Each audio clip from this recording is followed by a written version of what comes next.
And we are live, or rather, I am live. And there's not a lot of people here, so I'm going to give it a few more minutes to see if people show up. And if not, I'm just going to do my shtick. I'm going to tell people about the background of Extinction Rebellion, because there's a lot of information about these people, and none of it is particularly good. Now, I know that a lot of people seem to think of Extinction Rebellion as an activist movement, and they're not wrong on that. But it's the activism itself that they are wrong on. A lot of people seem to think that Extinction Rebellion is an environmental group. And that is simply not true. Ah! We have a visitor. Hi there, Ludicrous. How are you doing, mate? Anyway, so, yeah. I'm not quite sure. I'll just say hello, Ludicrous. I'm taking a definite back seat because what I know about this issue, you could fit on the back of a stamp without peeling it off the envelope first. So I'm here just to fill in the silences and the bio breaks. Yeah. And I understand what you're saying, Paolo. I'm not really sure that I would consider them all punk-ass bitches. In all fairness... Nothing wrong with punk. Don't you diss punk? Those are his words. I don't care. No, not you. But I would equate them more with the Red Guard. Mao's Red Guard. I'd equate them with the fucking New Romantics. Poncy arseholes. Well, no, I mean, they're useful. They're useful idiots. That's all they are. They have no idea what's going on. Most people who subscribe to Extinction Rebellion have no idea where Extinction Rebellion actually came from. Of course not. They're useful idiots. They're useful idiots. Middle-class virtue signalers. That's silly. They got positively owned by regularly working class schmoes. Well, yeah, that too. Maybe that's an interesting thing to show. Wait a second. Yeah. Where are you? Here you are. So, okay, let's see if I can size you up. What pretends to be to the left these days is middle-class bourgeois people doing middle-class bourgeoisism, which is the exact thing the left was founded to fight. Oh, the irony. Yeah, that's true. It's why they got hammered at the British election. Yep, well, not just there. I mean, there are lots of people who will try to explain to you that the reason why, for example, Trump came into the White House is because of, well, the same narrative, really. Yeah. It's it's all the, that these people pretend to talk for the oppressed, and then the oppressed turn around and say, fuck off, you don't represent us. That's not what we actually believe. Yeah. Go away. But this is one of the actions that I'm going to show you now, by the way. But this was one of the actions of Extinction Rebellion in Great Britain, when they basically tried to hijack the commoners' public transport because, well, there is no greener way of doing traffic than public transport, they keep saying, but let's pretend that this is not the case. I might want to show this later. What is this? Let me see. Click. Oops, something went wrong. Okay.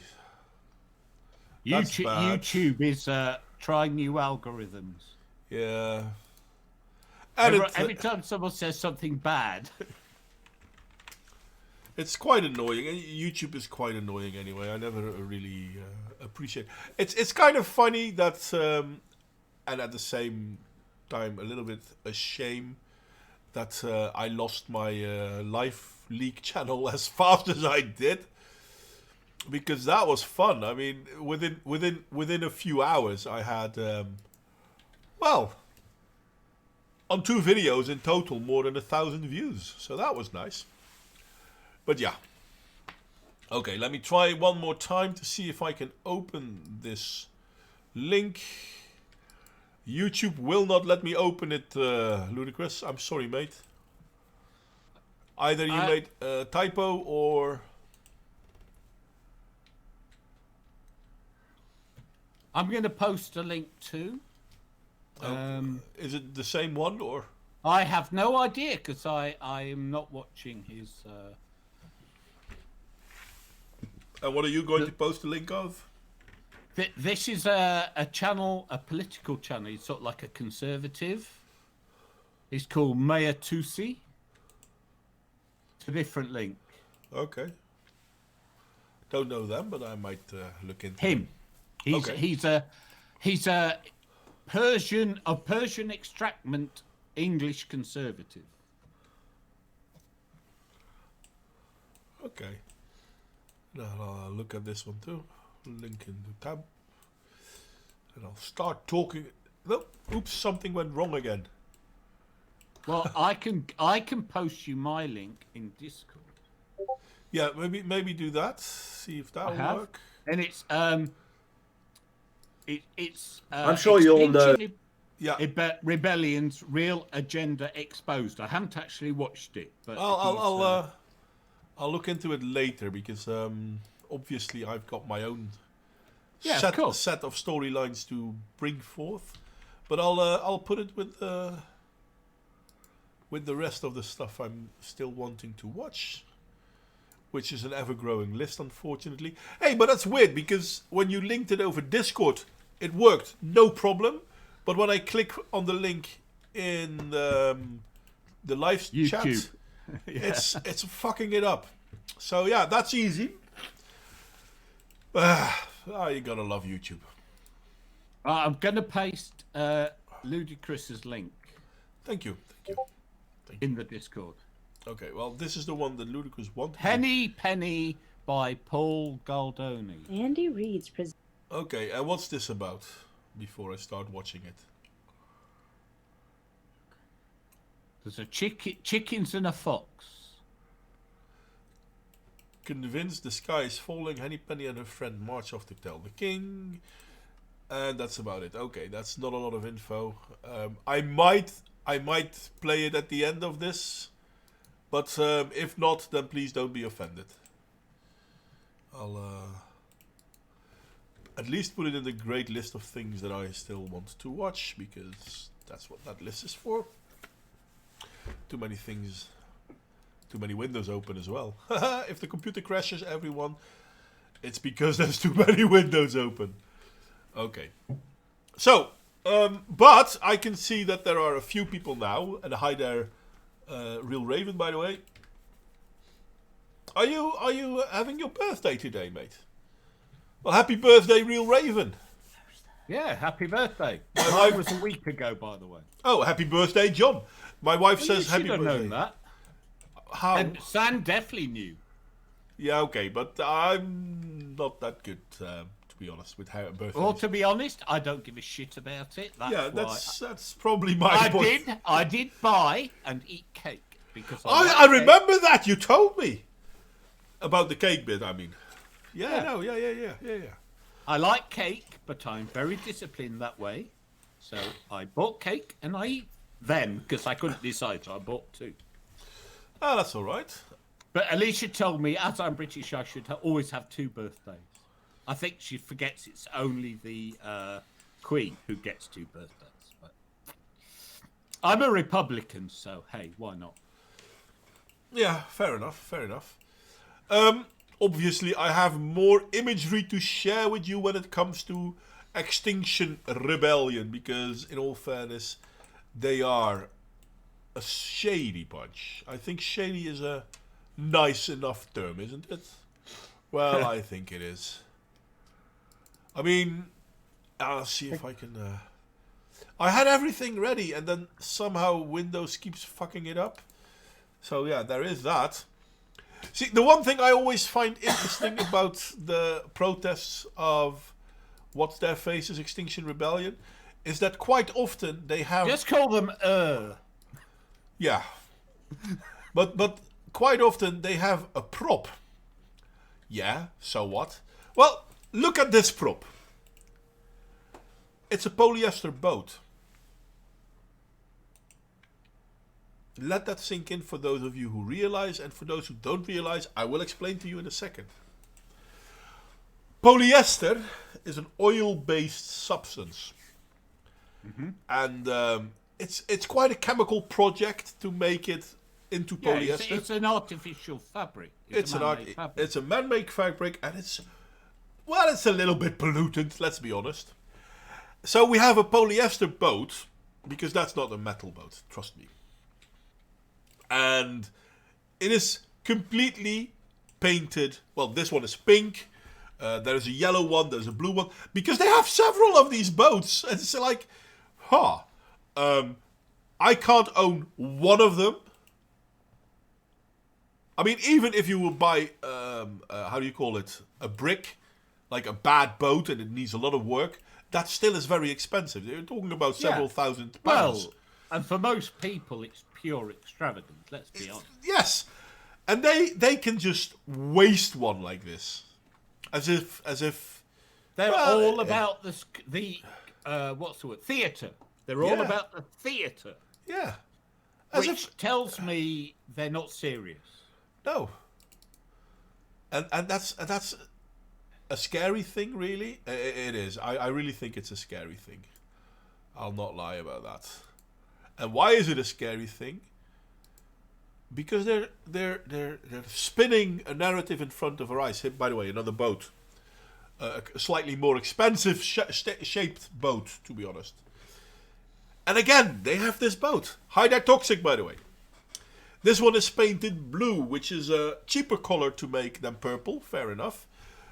And I'm not 100% sure, but this too looks like a polyester boat. It could be a metal boat, but I don't think it is.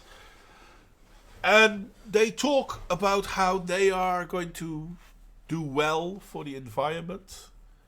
And I'm like, if you want to do well for the environment, this is not the way to go.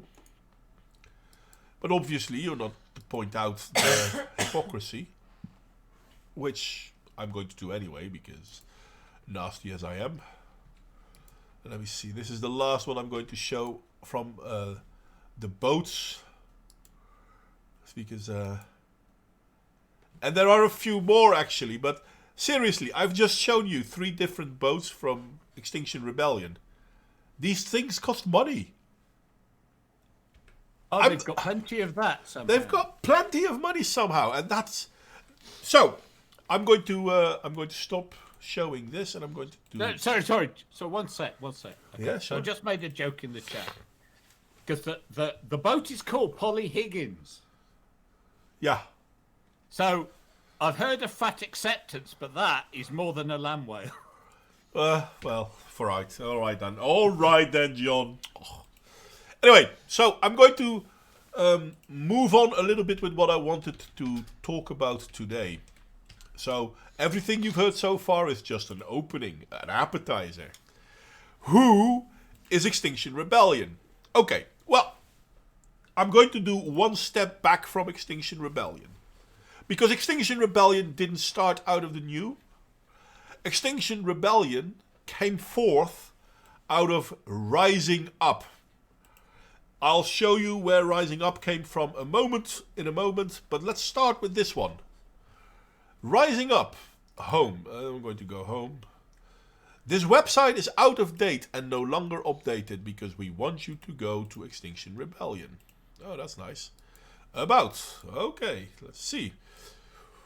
Why are we rising up? Well, Rising Up is a new organization aiming to be a social movement.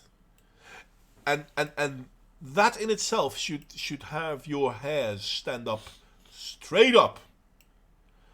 Because any movement that will call himself social is basically here to tell you how you are supposed to live your life.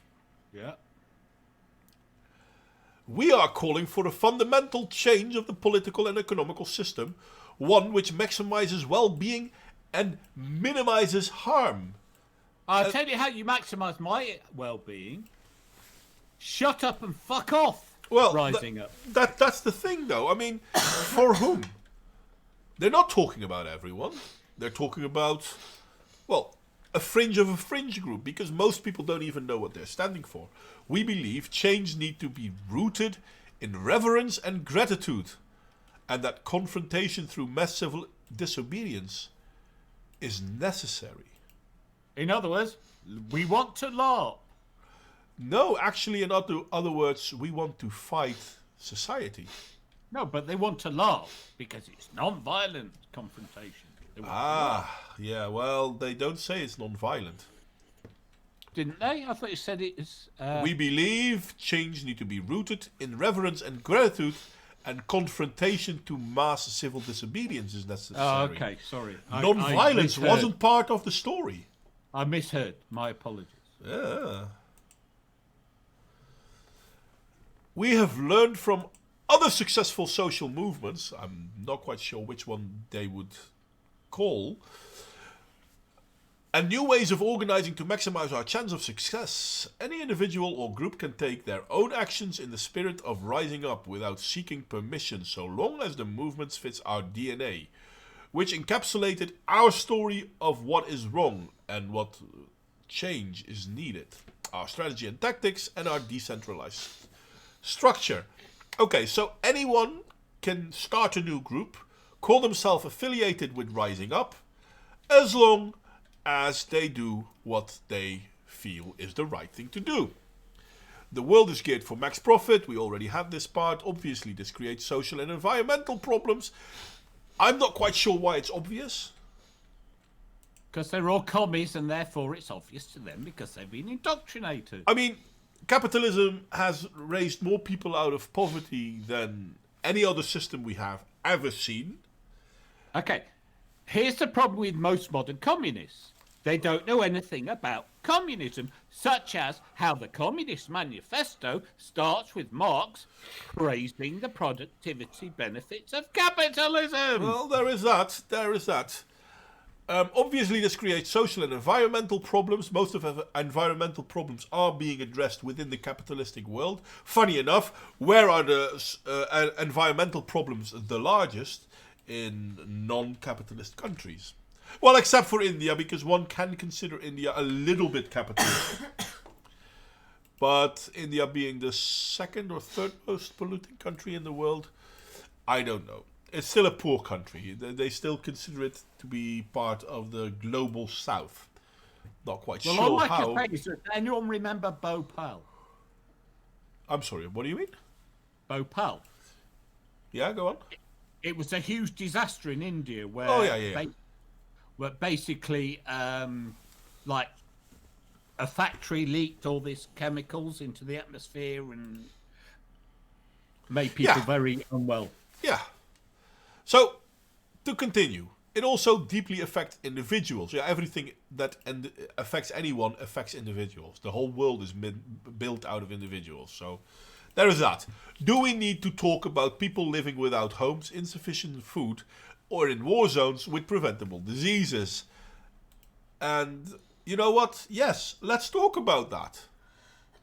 Because in all fairness, when South Sudan and East Sudan, or I think it was East, had their civil war where Sudan split into two countries, I'm pretty sure that people from those groups like Extinction Rebellion didn't care. They still don't. Who's bringing peace and prosperity to these areas? Well, the Western countries that came to help. Look at Zimbabwe. Zimbabwe was overrun by socialism. We see the same thing happening in South Africa now.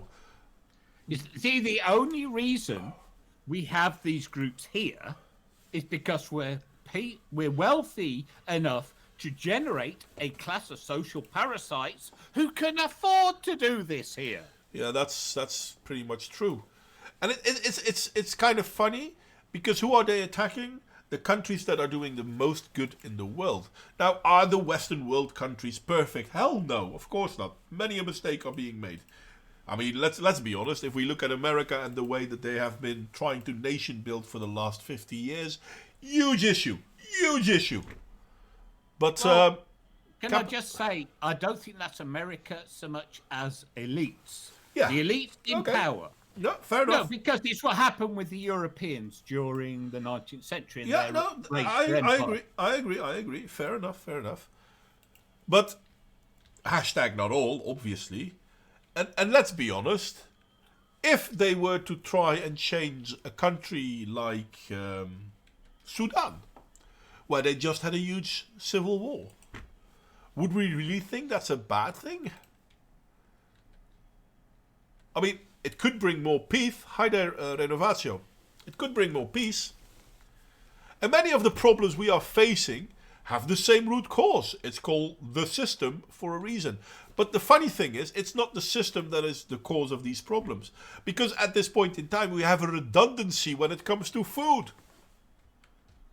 But this food doesn't reach the very poor in Africa, India, whatever. So how come? Yeah, but here's also the problem.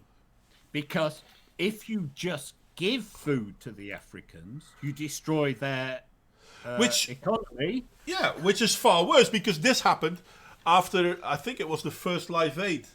The first Live Aid was a huge program, and we have to help the poor children. Oh, do they know it's Christmas time and all, blah, blah, blah, blah, blah. And what happened? The year after, they had a bigger famine. Why? Because the farmers couldn't afford to be farmers anymore because they couldn't sell their food because so much stuff was given from Europe. Yeah. So yeah, there is that. Give a man a fish and you destroy his capability. Teach a man how to fish. That's the deal. But these socialistic ideological idiots, they don't care. Well, it's because, as I say, they don't even know their own ideology. No, that is true. This is a problem. They claim to be left, but there's nothing left wing in anything they believe.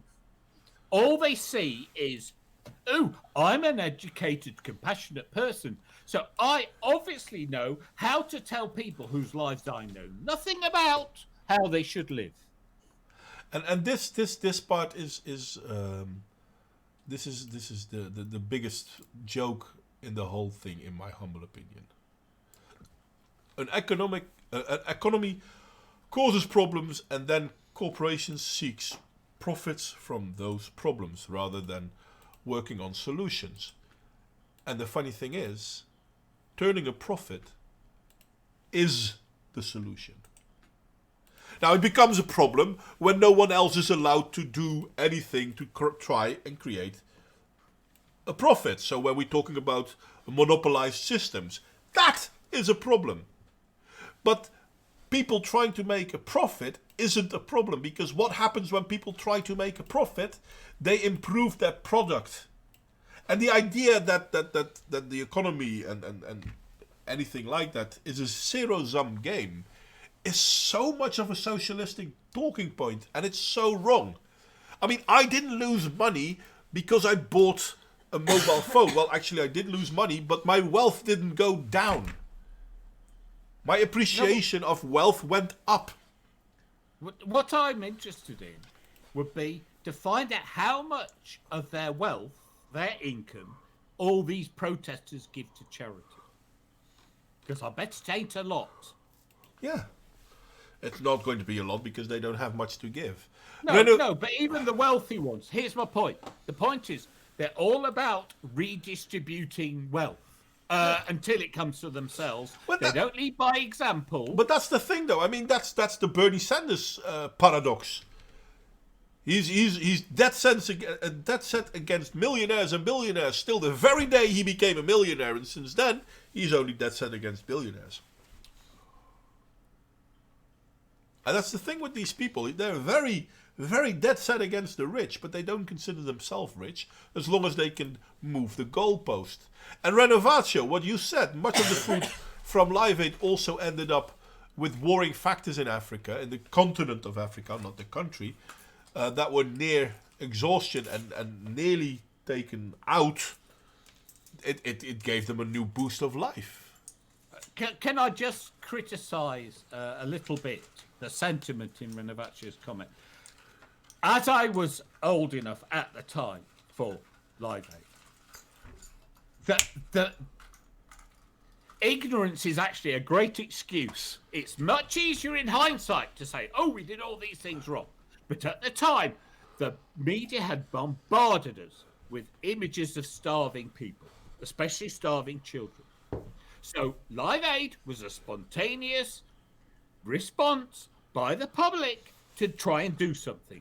Okay, it was a bad idea in hindsight, but you cannot blame people for what they did at the time, because you have to understand how people were acting at the time. And if they thought they were doing a good thing, then it was up to somebody better educated to tell them why it isn't a good thing, not to merely castigate them for what they did. 35 years later. Anyway, back to the story. Economies and capture of the economics. Because according to Rising Up, key features of the economic problem we are having is economics as a subject has become dominated by one school of thought, neoclassical, which underpins neoliberalism and market fundamentalism. And those three terms are more or less in direct contradiction of one another. Because you can't be neoclassical and neoliberal. And neither of the two are market fundamentalists. Where a neoclassical is more protective, a neoliberal is more free market, and market fundamentalism is more of, how do you call that, a plutocracy. The three things are not compatible. I told you they know nothing. These people, they know nothing. Neoliberalism has been demonstrated by the financial crisis to be deeply flawed. It generates poverty, inequality, and ecological destruction. Now, the funny thing about the financial crisis wasn't caused by neoliberalism. It was caused by, well, market fundamentalism. It was the plutocracies. It was money. And that money bought itself into governments, protecting itself for its failures, claiming that they were too big to fail, and then the banks had to be saved. This is neither neoclassical or neoliberalism. It's market fundamentalism. But they blame liberalism for it? Now, I have to admit that liberals should have said, you know what, you banks, you failed. You did it. Kind of like what Iceland did. They actually imprisoned bankers for failing their market because what they did was criminal. Because they speculated with the money that wasn't really theirs. And protecting these speculators is not a neoliberal thing. Protecting them is a plutocratic thing. Market fundamentalism. Vested interest and corruption perpetuate the drive for this kind of economy, and the capture of the media by billionaires means alternatives are rarely discussed in main public domains. Now, the funny thing is, this is one of the few things on their whole website that I actually more or less agree with. Vested interests and corruption perpetuated by the drive for this kind of economy, the protected one, not the neoliberal one or the market fundamental one or the neoclassical one, maybe a little bit market fundamentalist one, but I think they see that differently than I do. But yeah, no, the protection of the market, the plutocracy, is indeed a problem, and we can't really seem to be able to talk about it because the capture of the media by billionaires who kind of like to keep us quiet on that. That and other things related to that. And then they put some sources in. Debunking economics it's an interesting one. Links will be provided downstairs to this website, and from this website you can go there. Their website. Yeah, I'm going to give you a link to their website. To give us cancer. Well, in all fairness, they do choose whom to link you to. And Professor Steve Keen seems to be justly linked to by these people. Let me call it like that. Well, there are plenty of loony lefties in academic. Oh my God, I wish you were wrong. Economics. But you're right. Not just in economics. Oh my God. Economics. Okay, I actually went to the London School of Economics and studied economics. Okay.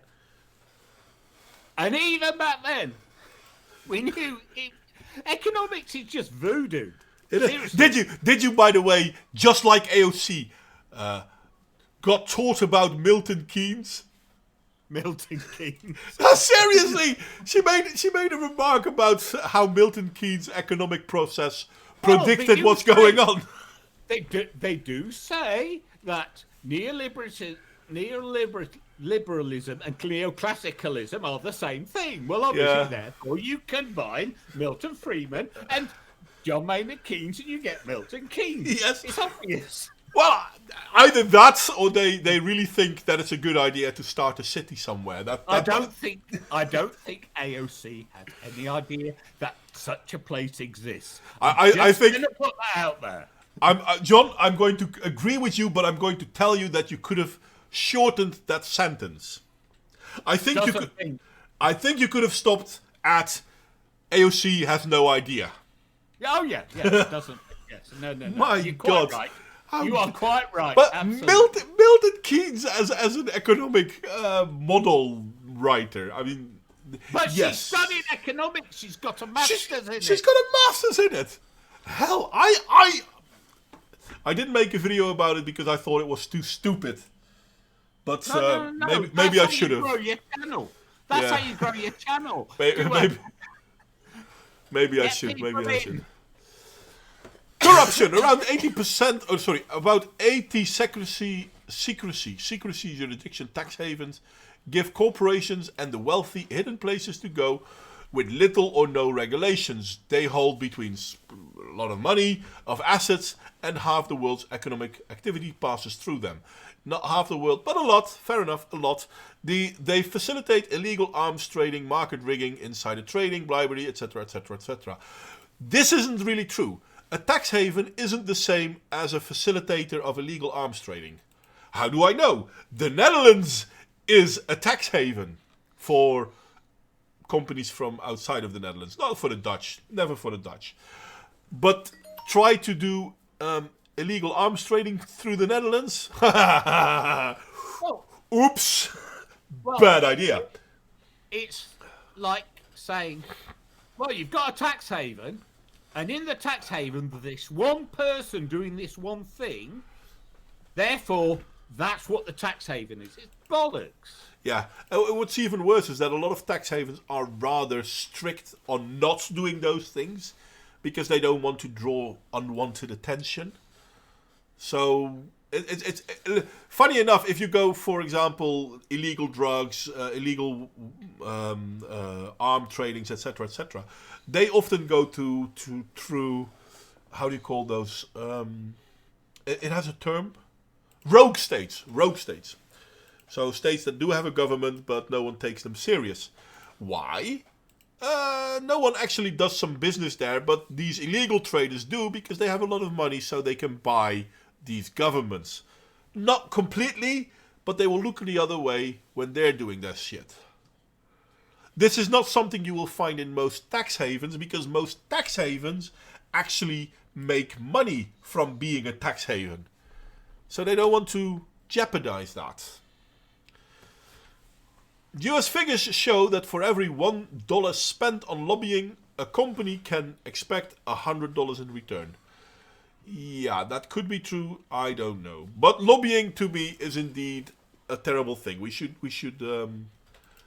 do more against lobbying. Lobbying is basically legalized bribery.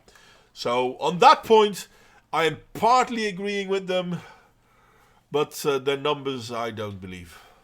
In the UK, 5 billionaires own 80% of the media. Yeah, so this is true, not just there. And in America, it's 6. Yeah.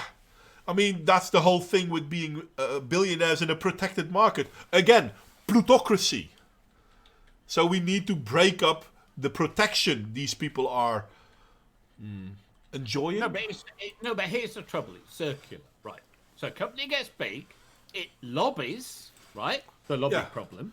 Yeah. For protections, Yeah. which then perpetuate. But you get all the anti-government people say, "Oh, it's government."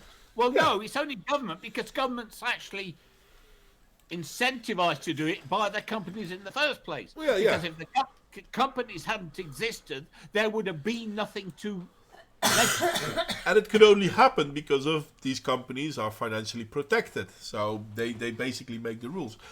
I hate to do this, but I have to go AFK for a second. I'll be right back. And this is where I come in. I will. I have nothing to say on that, except No, I mean, as far as I'm concerned, the chicken of the large companies existed before the egg of government protection of them, for the reason I stated, that there would have been nothing to protect without the companies already being large and influential. And it's just the way societies have always run. Nothing to do with the type of society. Societies run by the powerful and influential lobbying for their own interest and self-protection. That's what they do. That's what they've always done. It is, in fact, very rare, and probably a root of Britain's exceptionalism, that our leaders actually fought against that. No, we're probably not the only ones. It's just we're the only country I knew about. Way back when, hundreds of years ago, therefore it's all to my credit, honest.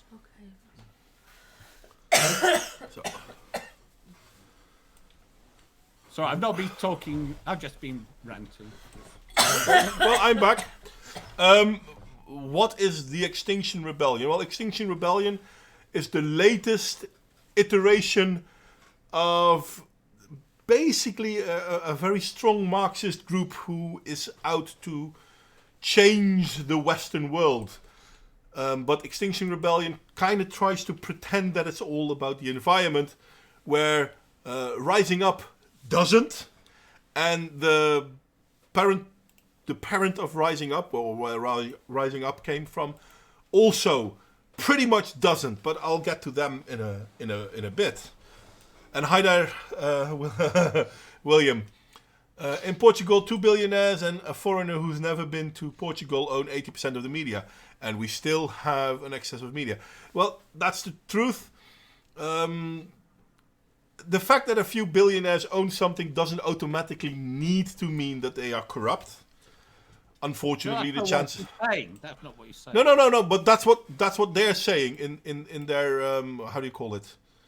Where is it? No, but it is. It's like it's not just media, right? So take household products. You have Procter and Gamble, and you have Unilever. Mostly, yeah. Those are the two big ones. Yeah. When you go to the shop, there are dozens of brands. Yeah. Which are either one or the other. Often they are. In the main. In the main. Right. But they create their own competition, or the illusion of their own competition, so they can be a monopoly. That's how it works. And that's how you get plutocracies, because that way they can try to prevent others from being actual competition, which is a good way to make sure prices won't go down. But that's it's true. You're completely correct. But the fact that a few billionaires own all media doesn't automatically mean that media only says one thing. Now, if we look, for example, in Australia, Rupert Murdoch owns a lot of the media. So yes, unfortunately, a lot of the media is biased in his direction. If we look at Bloomberg in America, he owns his own news media, which is very much biased in his own favor. But what a shock! Yeah, indeed, what a shock. But this isn't true for every millionaire that owns media, because some of them actually allow them to do their own thing. Now, it's a few of them, But then again, there's only a few people owning them, I guess. But it still happens. But yeah, but Well, we know in any discussion we notice the problems. No matter how small a proportion, we see the problems and we make it all about that, and then we say there are these problems, and it's like, but we ignore. It's like, for instance, I talk about this in terms of racism, right? Mm-hmm. You go to a football match and somebody does a racist chant. Say a group of people, say 100 people, do a racist chant. That means 49,900 people are not doing a racist chant. It's true. It's for example, when we're talking about black crime in America, 50% of all violent crime in America comes from black people. Yeah, okay, fair enough. Yeah, and only 13% of America is black, so they're overrepresented. Yeah, no, still agreeing with you. But the fact is that less than 1% of the black people in America are committing crime. Yeah. So that still leaves you about 90% at least that are law-abiding, or at least try to be law-abiding. Which doesn't negate the fact that, yeah, okay, they're overrepresented. But it also doesn't... No, but this is the problem. They aren't overrepresented. It's because we have choose these arbitrary ways of dividing up the figures. Well, I mean, yes, it's basically groupthink 101. Anyway, back to this one. No, but you are right on that one. It's how we push certain narratives. No, it's like, for instance, right? You've got people in rural areas and people in urban areas. So you could say, let's compare the violent crime in urban areas to rural areas. And you would come up with a difference. Mm-hmm. Irrespective of the demographics of those areas. Right? Yeah. But they've chosen to count the figures by race, which is just arbitrary. Yeah. That's my point. It's arbitrary. No, it is. There is nothing founded in saying in black communities this, in white communities that. Nothing. No, I'm going to continue with this one though, because interesting topic. We could do a full stream on that one, to be honest. And I think we agree on most of it, but I'm going to continue with this one. The depth part. In the 1970s in the UK, because Extinction Rebellion started more or less in the UK, which was 25 billion, and then it increased dramatically. Now, most of this is composed in digits. Basically, all these points are the same point. It's just one point. There is a depth economy going on, not just in the UK, by the way, most of the Western world, and it's driven by the banks, and the banks kind of make their own money. This is why in Iceland they jailed the bankers. Okay. And then we've got useless sources again. I'm sorry, guys. And here we come to the environmental changes that are threatening our life. Life on Earth thrives when ecologies are in balance, meaning genetic, species and ecosystem diversity remains relatively stable. Now here's the funny thing. That's factually not true. Because if the ecosystem stays relatively stable, it creates stagnation. And stagnation creates destruction. So life thrives when ecologies are not in balance, when there is a challenge to survive. This is not me saying, this is the basis of evolution. Yeah. Because what happens when you're, for example, the dodo. The dodo is a great example. The dodo was a non-flying, it was a walking bird, maybe a little bit bigger than a chicken. No, it's a lot bigger. Dodos were pretty big. Yeah, but not a lot bigger. I mean, when you're talking a lot bigger, you're talking about emu. I'll look it up. I think they were approaching that size. I don't think so. I thought they were more like a big turkey sort of thing. Well, a But- turkey's a lot bigger than a chicken. Yeah, compared to an emu, not so much. Yeah, look it up. Anyway, so the dodo was safe on the island. It lived because it's It was 1 meter tall. 4 meter. 1 meter. Yeah, 1 tall. meter. Okay, well, fair enough then. It was a bit bigger than I remember, but okay. It was the biggest in its environment, and because of that, it stagnated. And then Well, when it some was on an island with no natural predators. That It was, was on an island with no natural predators, and then when humans came, they were pretty fastly destroyed. They were pretty fastly they were extinct. good eating. No, they weren't actually. That's the worst part because No. But they were good. Right. So you've Well, got to they were- understand what sea travel was like. they were And food. they were food, and Yeah. so it was a stop-off point to go to that island and stock up on some fresh meat. Yeah, well, and that's what they did. Fair enough. Had they cultivated them, then they would have survived. Look at, for example, well, a lot of animals. They didn't because they weren't that good to eat. So that was no reason. But these animals had absolutely no survival skills because they didn't need them. But So it's the same. It's the same with a lot of birds in New Zealand. yeah. If there's a danger, that's why New Zealand and Australia are so very careful to not introduce new animals from outside, plants from outside, because they saw what happened when they introduced the rabbit and the sheep. So yeah, that is a problem. But I mean, another example was, for example, and this is Darwin's finches. I love this example. These animals, these birds, kept changing because the environment needed them to keep changing. But this kept them, as a species, alive. And indeed, the pandas are going down as well, but there is no change, there is no challenge in their environment. This is Moustopia 101, to be honest. Well, yeah, they're also not having sex, but they're not having sex because why? Why bother? So if Like you many of the Chinese men. Boom.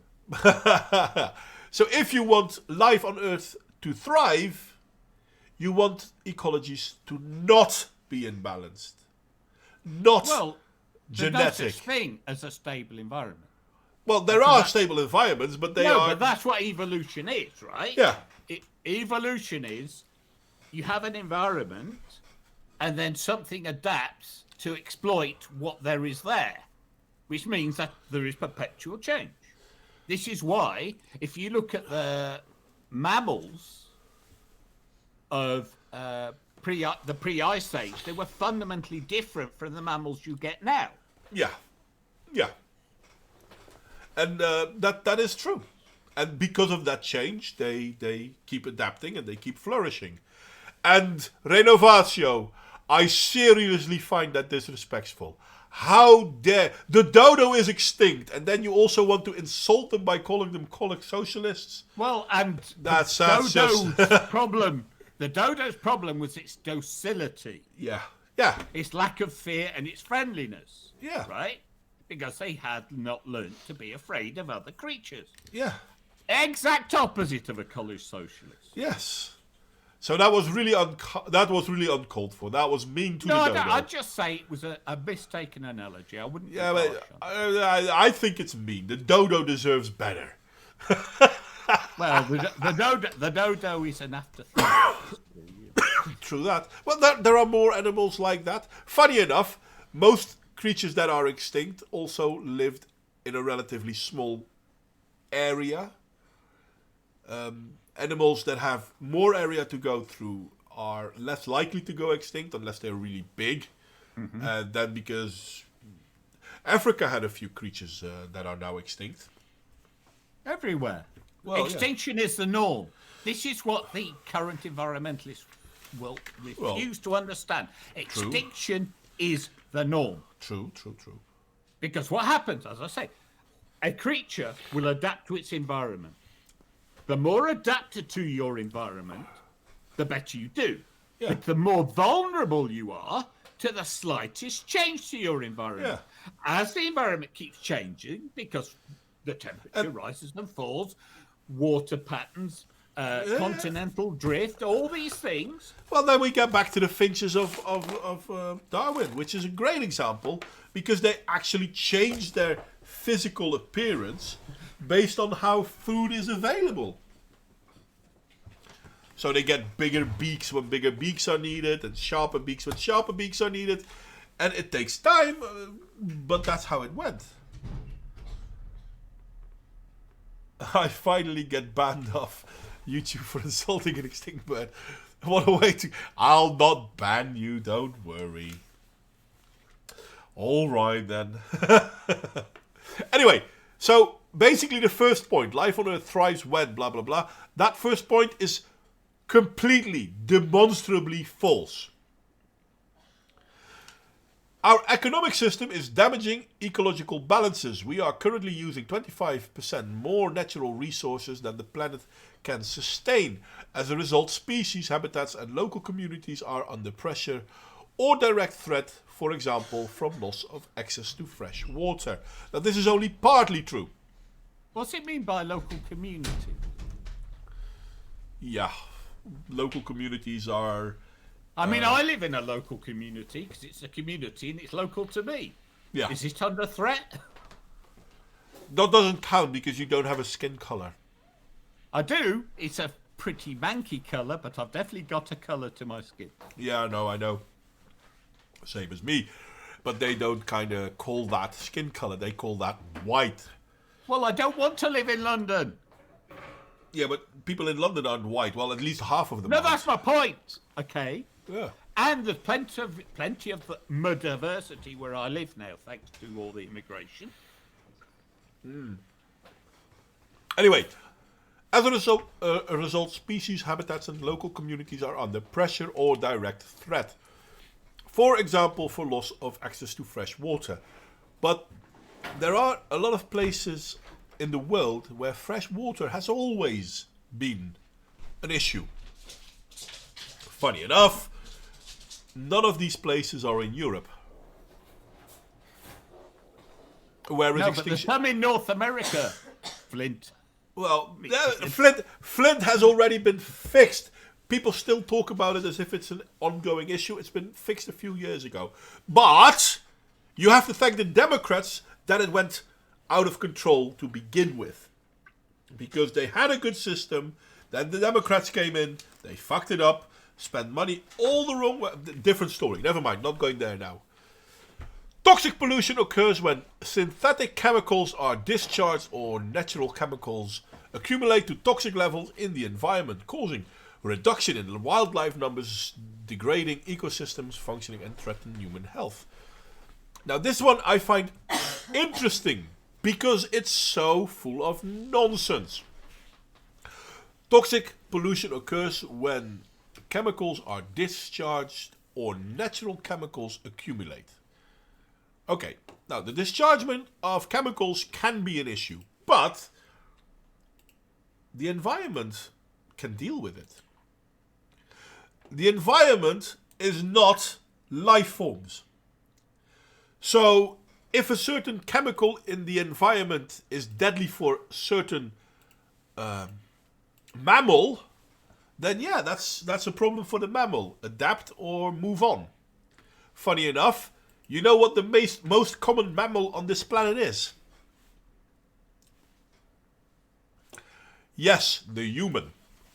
So, toxic pollutants are a problem for every animal out there, including ourselves. And that's why in the Western world we're doing a lot of things to make it work better. But at the same time, where doesn't this happen? Well, there's lots of pollutions in Africa, India, and China. Why there? Well, because they have a lot of people, so they can stand to lose a few. And if the problem becomes really big, the Western world will aid them because somehow that's how it goes. So the global south, so to speak, is literally destroying its own environment, knowing full well that if it really goes bad, well, the Western world will come and help. And these are the people who blame the Western world for these things. Rising Up blames the Western world for things being done in China, India, and Africa, even though the Western world has nothing to do with it. And the 2031, the Intergovernmental Panel on Climate Change reported scientists were more than 95% certain that most of the global warming is caused by increasing concentration of greenhouse gases and other human anthropogenic activities. This is a blatant lie. Now, it's true that the Intergovernmental IPCC climate change thingy is pushing the idea that men are guilty. It's all man-made. But every single thing they put out is provably a lie. The whole hockey stick narrative that we still get pushed down our face talks about how we are now in the hottest period that this world has ever seen since humans are around. Yeah, well, that's not very long. Well, true that, but it's even worse because it's not true. No, they mean since records began, but they're too stupid to understand the difference. Yes, but they still like to claim that it is since humans are around. Because So when for you... the past 300,000 years. Well, even if you were just to say the last 10,000 years, or hell, even the last, let's say, 800 years. No, I'm sorry. It's either records or humans, and humans have been around for 300,000 years. I know, but even records prove them wrong, to be honest, because even in the 70s and in the 50s we had periods that were warmer than they are now. I think the warmest periods, the coldest periods were the 90s. The warmest periods were 50s, 60s, 70s. Had something to do with the Milankovitch cycles. They go about every 30 years, if I'm not mistaken. I have to look into that a little bit deeper. But we've had the world being warmer than it is now. A lot warmer than it is now. So yeah, this is the whole IPCC thing is actually a lie, and they keep pushing it. It's well, on my other channel I have a few videos where the forest is out talking about the climate. I would suggest you go there. But so their environmental thing is their main thing. Oh, sorry, their environmental thing. No, come on, I try to. Ah, seriously, not working for me today. That's What? all right. No rush. No rush. Yeah, pissing me off though. Oh, come on. Finally, there we go. So these are the main things of Extinction Rebellion. Because Extinction Rebellion came from Rising Up. And the first point is a lie. It's not a lie. It's factually untrue. The second I like your distinction without a distinction. Yes, well, It's a lie if you say something untrue, knowing it to be untrue. true that. Well, I mean, I try to be a little bit more than just correct. They're putting on their webpage. They should fact check. That's True all I'm that. saying. True that. Our economic system isn't damaging ecological balance. Or rather, it is, but it's a good thing that we do because, yes, we did put out more CO2 in the atmosphere. Or at least that's what they claim, and I'm willing to concede that point. Even though I don't think it's really as proven as they claim it is. But at the same time, it's a good thing because according to most biologists out there, if we were indeed on a downward spiral when it came to CO2, we were dangerously close to plant death. And once the plants start dying, there's no more life on Earth. Simple as that. Or rather, there might be bacterial life, but yeah, the cycle would start all over again. This is why the putting out more CO2 in the atmosphere is actually a good thing. I'll have a new video out on that pretty soon. toxic pollution occurs when blah blah blah. That's an oversimplification. And the 2014 one on the IPCC, again, is a blatant lie. So here we have 4 points, and only one of them we can see as a blatant over-exaggeration, and the rest of it is just nonsense. And this is where they base a whole new movement on. And then, of course, you have a few more sources which kind of fall within the same, how do you call it, ideological zeal. And then the inequality bit, you'd think this is one of the biggest things. It's not. When the top 20 earns far higher than the bottom 20 in a society, income inequality, social problems get far worse.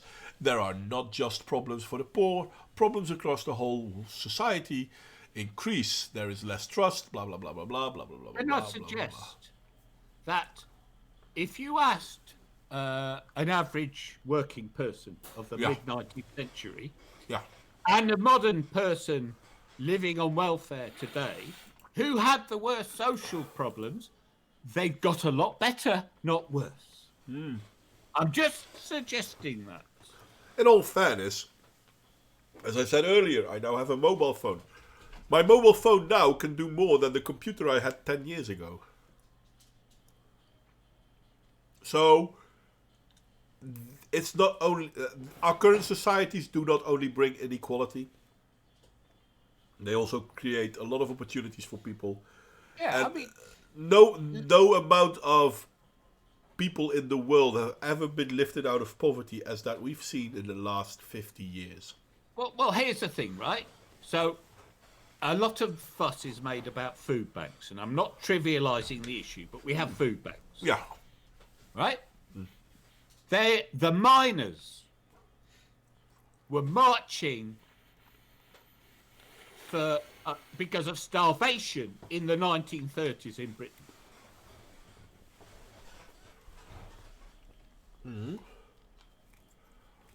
The hunger marches. Yeah.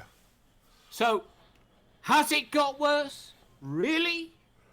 I would say no. No, I would say no. Exactly. This is my point. Yeah. It's like working men were starving in the 1930s. And now no one is really starving because we try to make sure that no one really starves. And the worst that happens is to go to a food bank.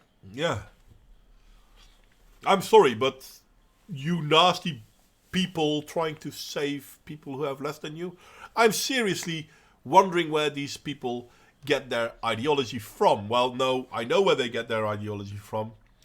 And I will see.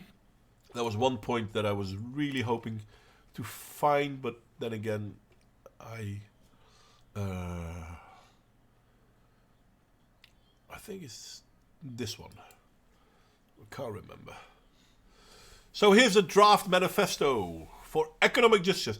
An economy for the people and the planet. But the planet is a lazy git and it doesn't work. So I'm not really sure why the economy should cater to the planet. No? Too much of a distinction? An economy for the people and the planet. Develop and measurement of economy that seeks maximize happiness and minimize harm. Well, define either of those two terms. Support the development of a mixed, locally focused economy. Small private enterprises, larger cooperative and public ownership. Public ownership. But if we go for public ownership of things, then we know what happens, because then we get to the what was it? The conundrum, or not conundrum. I can't find the word now. The tragedy of the commons. The tragedy, thank you. The tragedy of the commons. John, by all means, explain to the people the tragedy of the commons. I know you can do this well. I don't agree with it, so I'm not going to. I think it's oversimplified. It is a little bit, I have to admit, but it still makes sense. Okay, so no, here's my problem, right? There are societal resources which don't and shouldn't belong to anybody. National infrastructure, right? Yeah. Which the issue of ownership isn't so much of an issue for me because, for instance, in Britain, we had two examples, British Rail and the Post Office, which became British Telecom. Both of these were deliberately prevented from running as regular companies, from acting as regular companies by government dogma. And then we say, but they didn't do a good job. No, because the government intervened to stop them behaving properly. True that. But that's not So really... you cannot, no, but you can. So the point is this: whether you have a giant private enterprise or a government-owned, it's the culture, the ethics that will determine whether it's successful or not. True. Being owned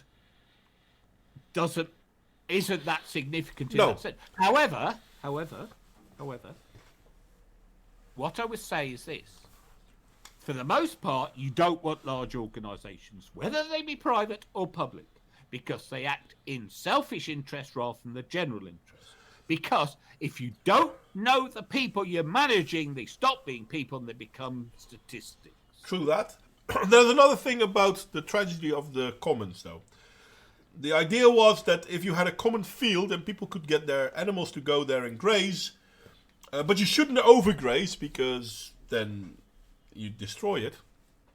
And obviously what happened? People let their livestock overgraze because people don't care too much about other people. So you need someone to say, okay, you know what? And whether it's the government or a private company doesn't really matter. But you need someone to say, let's keep it level.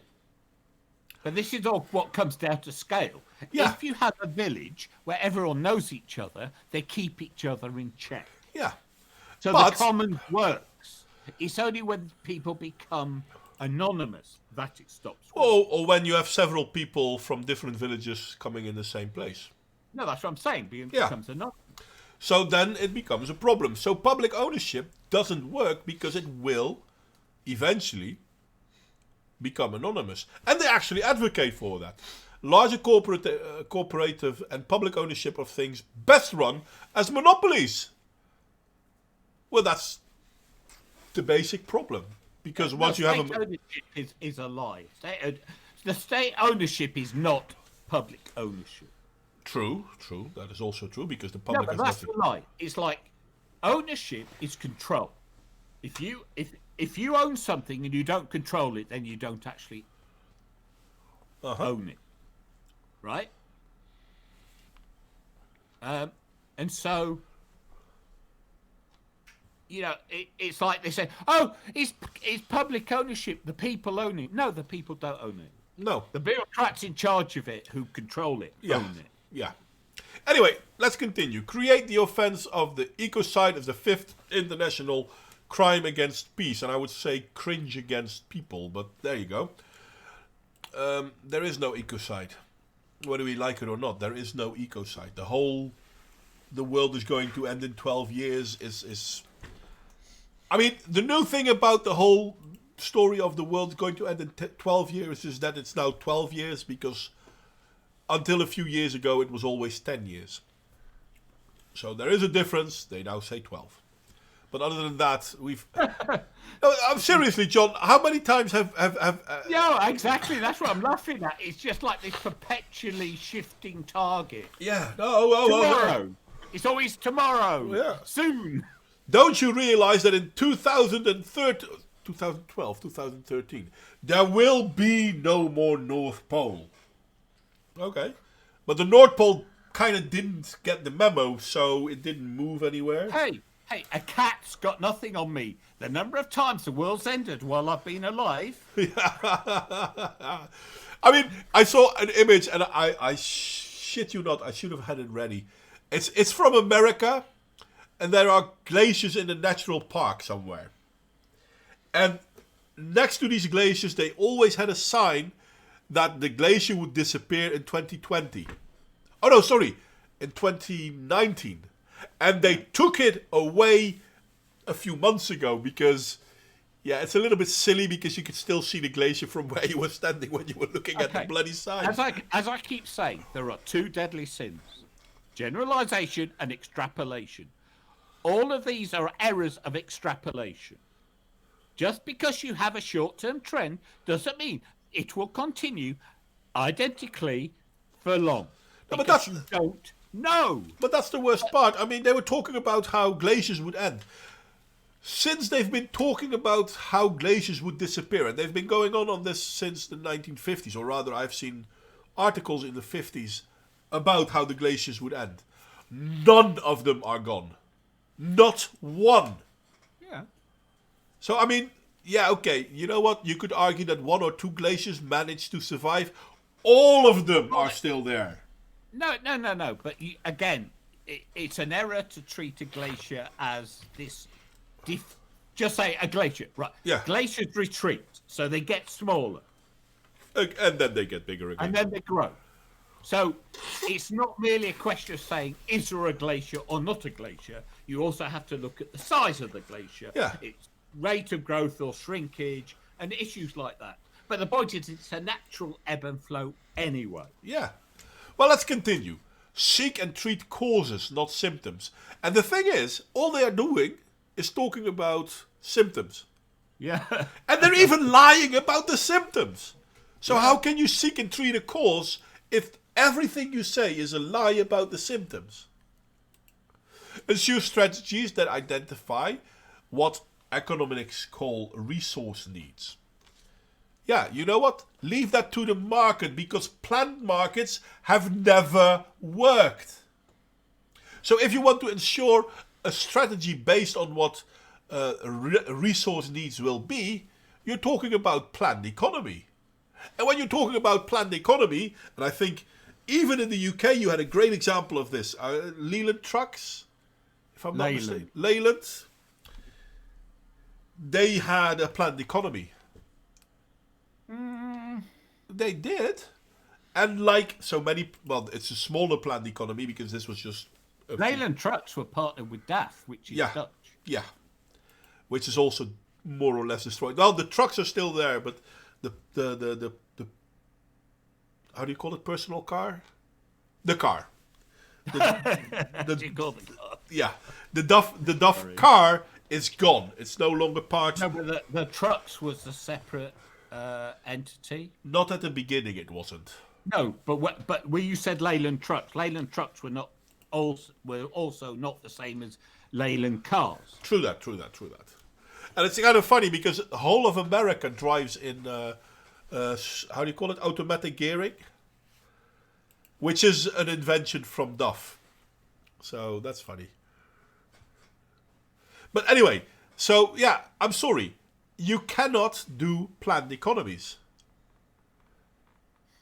It's the worst thing you can do. So ensure strategies that identify things. I'm sorry, then you have a few people calling out what needs to be done and the rest won't be done. So this is a bad idea. Ensure that spatial planning is not just about land use.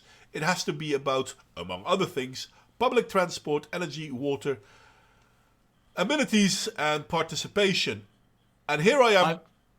I've got to say he has a point. Yeah, but this is what's already being done. No. Okay. When you say this is being done, it is not, because in Britain we have houses being built without consideration for transport, amenities, facilities, and so forth. Yeah, but that's the thing. I mean, if you start new areas, the other things will follow. And they follow fast.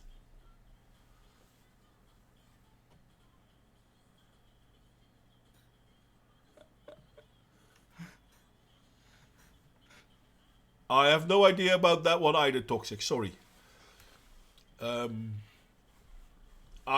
have no control in what you type or how it's being posted in the chat. But I'm sorry to see that it went wrong. And I hope you have fun for Vegas. No, but the thing is, I mean, all those things are already part of city planning. Now, most city planners fail. Why? Because planning is centralization, and centralization will always be one step behind reality. So, but we already have a lot of spatial planning. See that waste, including waste heat, from one process is put into another using biomimicry. This is actually one of the things that is happening in. This is one of the things that's happening in most Western societies, and I hope to see you soon, Toxic. Texas is important, I understand. Oh, sorry, just gonna pop away for a moment. Just Okay, then I'll do this bit myself.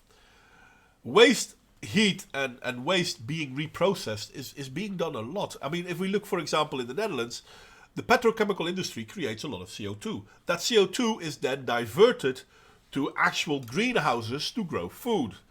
We burn a lot of our trash because it's trash that was being burnt. Stuff like that. We have a lot of recycling in our Western world, and they pretend that this is not the case, but there's so many things that are being recycled.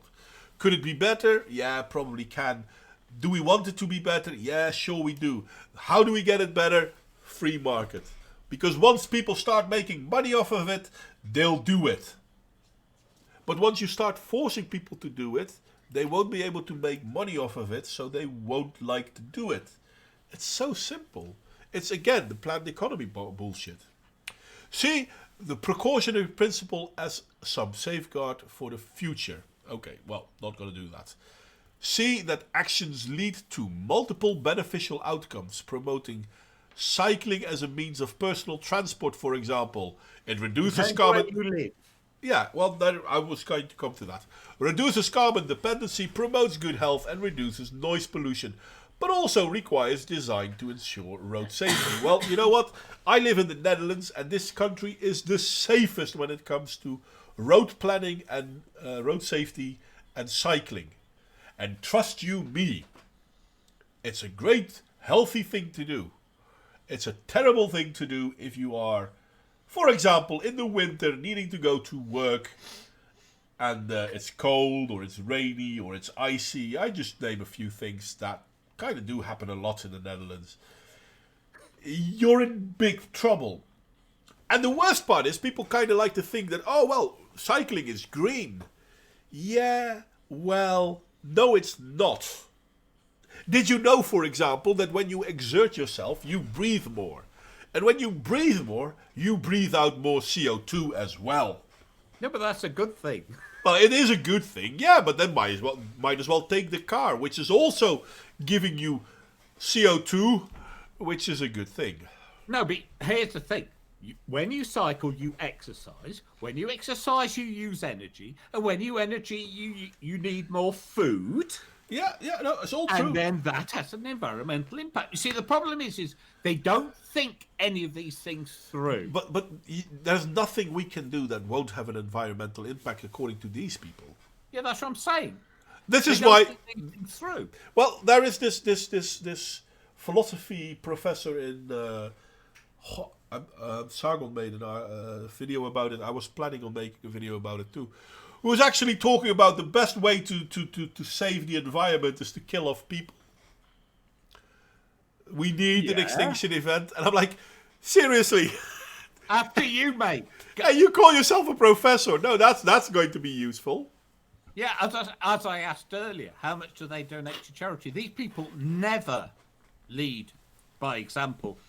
They always put calls on other people to act. And it all... sorry, go on. No. I'm just saying, they never do it themselves. It's easy to demand of other people that other people fix the problem. Yeah. Anyone can do that about anything. Yeah. As long as you don't have to be responsible yourself, who cares? Or responsible, or take any action, or, as Paolo was saying, you can drive this boat through a city with a diesel van. Yeah. Doesn't matter that you're polluting unnecessarily. Nope, because you're doing it for a good cause. Yeah. Well, the road to hell is paved with good intentions, so there is that. So, reduce the potential for corruption. And this is so funny because they have been pushing the Marxist ideology for quite a while. And if we look worldwide, which are the most corrupt countries? Yeah. I mean, basically, the first thing they've forgotten is human nature. Any of these problems exist irrespective of the system, right? This is what I was trying to get at earlier. Yeah. It's not the economic system that causes large bodies to exert their power in their own interests. It's what people do and have always done. Yeah. And it doesn't matter whether you're in an absolute monarchy or a people's utopia. The powerful and wealthy will try and tilt everything in their own interest because that's human nature. Anyway, there's a lot of points here. I'm not going to do all of them because I think we've got the gist of it, right? Yeah, it's bullshit. Well, it is. That is true. No, I mean, it's like some of it's just word salad, right? Yeah. Some of it is, oh, here's something we can sell as a good idea without in any way saying how the thing they're proposing would work in the way they're implying, Yeah. or how they would achieve it. True. And the funny thing is, and I'm going back to the homepage because I'm going to move onwards a little bit. They stopped. Rising Up stopped. Join Extinction Rebellion. And then you have this website thingy where you can join Extinction Rebellion. And it is sponsored by Extinction Rebellion and the Action Network. Now, what is the Action Network? Okay, let's go to the Action Network. Obviously, I did. I'm going to click on it again because I have the feeling... Yeah, that was the wrong one. That's what I thought. Okay, the Action Network is a tool set our movement deserves. Basically, this is a website where other websites can go and get help. Now, this is initially interesting. Oh wait, I'm going to do it a little bit different. Sorry. Click, like that. That's better. This is a little bit interesting because they have thousands of progressive organizations whom they help, right? Stuff like this. Okay, so why would they help these people? Well, then I'm going to go here. Because they make money off of it. Duh. Yeah, but who is paying these people? Now, I know there's lots of people who are going to say, well, a lot of these bigger organizations are being funded by Soros and his many companies that support these environmental bullshitters. In the Netherlands, for example, we have a lot of environmental bullshit movements which are being sponsored by the Postcode Loterij, which is a game show where you have a chance to win money, but mostly you just pay. And these organizations, they pay a lot of money to, well, groups like I showed you earlier. Come on.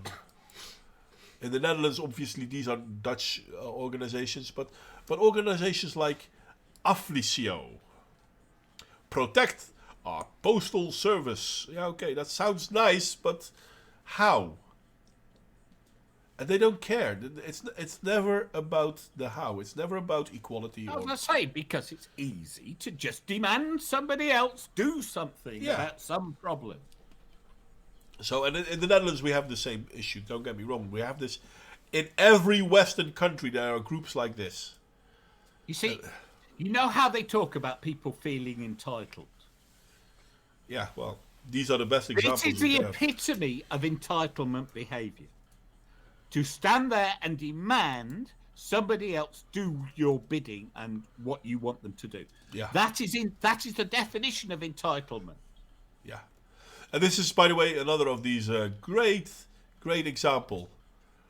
For example, you can join the change, Center for Alternative, blah, blah, blah, blah. And I'm going to go one back because I like this bit.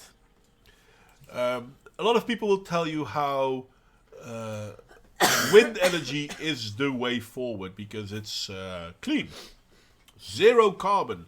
Yeah, but it's not zero carbon because to make those things you need to use a lot of carbon. But the worst part is there isn't a wind farm in the world that can survive without being heavily subsidized. So if you need to put money into a wind farm to make a wind farm work for you, how is this a viable industry? Well, here's the thing, right? So when they say zero carbon, it's like all feminist statistics. It's if you define things, you can get the answer you want. But if you are honest and take into account everything, suddenly it's the opposite. Yeah, true that. True that. Now, I'm going to go back to this one for a second. Let me see about us. Okay, I think it's about us. Our structure, rising up, is learning from the ways of working. Did I already do this one? I didn't think so. I don't believe that those people are capable of learning anything. True that. But yeah, they claim to call themselves the fastest growing social movement and organization. Yeah, I'm sure they are. Yeah, well, that's the thing, because they are. It's like an oil spill. Yeah, well, if you focus on growing your social movement, you can grow your social movement. Doesn't mean you're the effective, truthful, useful movement. It just means you have more suckers. I'm going to do it like this. Okay, our principal values are we have a shared vision of change. They can't even define their vision of change, but they have it shared. No, but they have a shared vision. Really? Yeah. That's just that doesn't say anything. That's nonsense. Yeah, because none of them know what that vision is. We set our mission on what is necessary, mobilizing 3.5% of the population to achieve system change, such as momentum-driven organizing to achieve this. Okay, but what is necessary? Yeah. We need a regenerative culture, creating a culture which is healthy, resilient, and adaptable. Kind of like the culture we had 60, 70 years ago. We openly challenge ourselves and this toxic system, leaving our comfort zones to take actions for change. But at the same time, you're not doing that because you want other people to do that. No, they mean sitting in the middle of the road in a very extravagant costume is taking action for change. We value reflecting and learning, following a cycle of action, reflecting, learning, and planning for more action, learning from other movements and contexts as well as our own experiences. And the funny thing is, when you ask these people anything... No. What that said is, we like the sound of our own voices. Basically, yes. We welcome everyone and every part of everyone, working actively... Every part of everyone? Yeah, apparently. You mean I don't have to detach limbs before I go in? I guess so. But working actively to create safer and more accessible spaces. Safer for whom? We actively mitigate for power. Yeah. Breaking down hierarchies of power for more equitable participation. I bet they fucking don't. I bet there are fucking Nazis who make sure everybody stays in line. Well, listen, one rule for me and one rule for thee. Because Yeah. point 7 literally contradicts point 6. Yeah. Because if you're going to break down hierarchies of power, and I'm part of that hierarchy of power, I'm not welcome to what you're doing, am I? That's what I'm saying. The only way you can... you can't break down hierarchies, because the only way to break down a hierarchy is to have people enforce a non-hierarchy, which can only be done because those people are above you, and therefore there is a hierarchy. Yeah. So point 6 and point 7 are mutually exclusive. We avoid blaming and shaming. Now this is really funny. We live in a toxic system, but no one individual is to blame. Can you remember how they behaved when Boris Johnson wanted to talk to one of them? Can you remember how they talked about Nigel Farage or Tommy Robinson. Was that Extinction Rebellion? That was Antifa. No, that was also Extinction Rebellion. Nigel Farage was the Extinction Rebellion. Tommy Robinson, I'm now no longer sure, I have to admit. No, it wasn't Extinction Rebellion against Tommy Robinson. No, that could be true. But I'm sure it was with Boris Johnson and with Nigel Farage. So they do blame. See, I told you it was non-violent. Number 9. Ah, yes. We are a non-violent network. Using non-violent strategies and tactics is the most effective way to bring about change. So what do? They block traffic, which is a violent action. Well, I must admit, I'm part of the linguistic community who disagrees that it is violence. No, I mean It may be force. Yeah, but and it is force. not. Force, force and violence are not the same. Yes, they are. thing. Yes, they are. According to No, the they're law. not. According to the law, they are. Yeah, well, the law's bollocks. We know that. Might be the laws and arts, but that doesn't matter. No, you can't- I'm sorry. you can't claim I to am be- never going to say that being forceful is the same as being violent, because this is the fucking woozling, lying strategy the feminists use. I know, but there is a point to be made. So if you block traffic and you block people from going through, and you do so by the force you have, that is violence. It's not violence. Yes. I'm sorry. It does not count as violence. Well, the law disagrees. Well, I don't care. The law isn't us in many respects, but it isn't violence. If I sit there and I inconvenience you, I may be doing something illegal. I may be doing something wrong, but I am not being violent. When you sit there, no, you're not. When you actively stop me, yes, you are. Well, no, they're talking about just sitting there. Yeah, that's not what they're doing. They're not just sitting there because they're climbing on top of public transport to prevent them from driving. They're gluing themselves on public transport to stop them from driving. I'm sorry. Yes, but that's not that. No one's being hurt. There is no assault. Yeah, but that's... Violence means violence. No, and no, we've no, no, no. already destroyed the meaning of that word in the law. Words are not violence, period. Words are not violence, no, but actions can be. Yes, actions can be violent when they are harmful. No. Violence and harm are not linked. I can throw a glass of water in your face. That's not harmful to you, but it is assault. It is violence.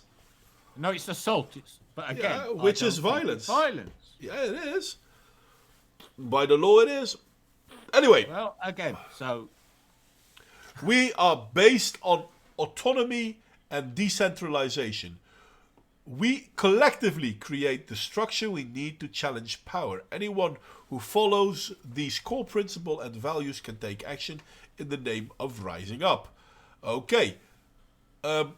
Challenge how? And we're based on decentralization and autonomy. Okay, fair enough. But collectively create structures? and they agree on things they haven't stated. So everyone agrees, even though they haven't said what it is we all agree on. Yeah. So they're kind of constantly contradicting themselves.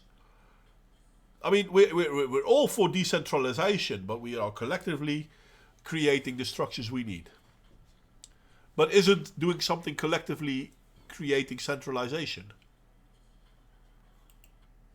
Anyway, how we share power and stop it becoming an issue. Without clear rules, inequalities of power and participation in groups persist and do not get noticed and dealt with. In all fairness, with clear rules, that's the case too. And rules are they're just authoritarianism.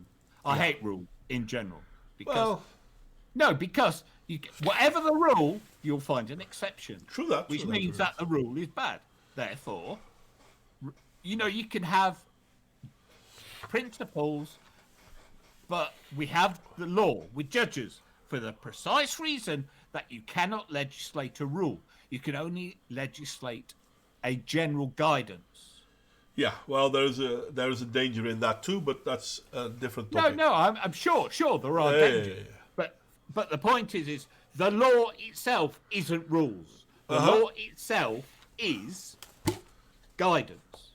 Anyway, so if we continue, without clear rules, inequalities of power and participation in groups persist. This is true when you have rules. Our structure aims to increase efficiency by creating explicitly, clearly, clarity about roles and procedures. In all fairness, you have one system. We are going to help you create a new system according Well, to if you our have structure. rules, you have hierarchy. Yeah. And they're saying they don't want hierarchy. Which So is, you cannot have roles and no hierarchy. yeah, which again is them contradicting themselves within the same sentence.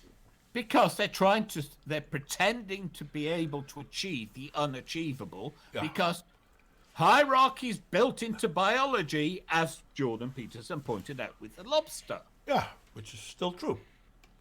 Well, it's Okay. always true. That's the point. So they're saying, oh, we're not going to have hierarchy, but there's always hierarchy. There will always, some pigs are more equal than others. Yeah. Or Now some animals. Now I'm going to end on about Rising Up in a moment, but I'm going to point out Gail Bradbrook.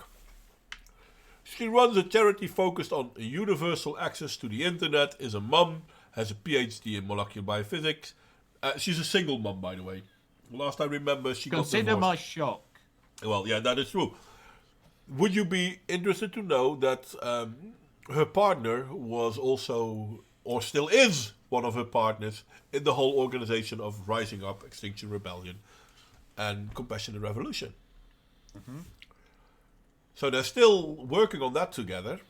Anyway, no particular individual or group is responsible for the state of affairs. The problem is the whole system. It's out of control to the extent that it necessitates non-violent civil disobedience as a means to prevent disaster and create the sane and equitable society we all desire and require for ourselves and future What do you generations. mean we all desire? I bet there's a lot of people who don't.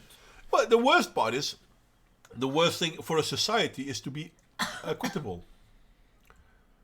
I'm all for equality, but equality of outcome is a bad thing. Yeah.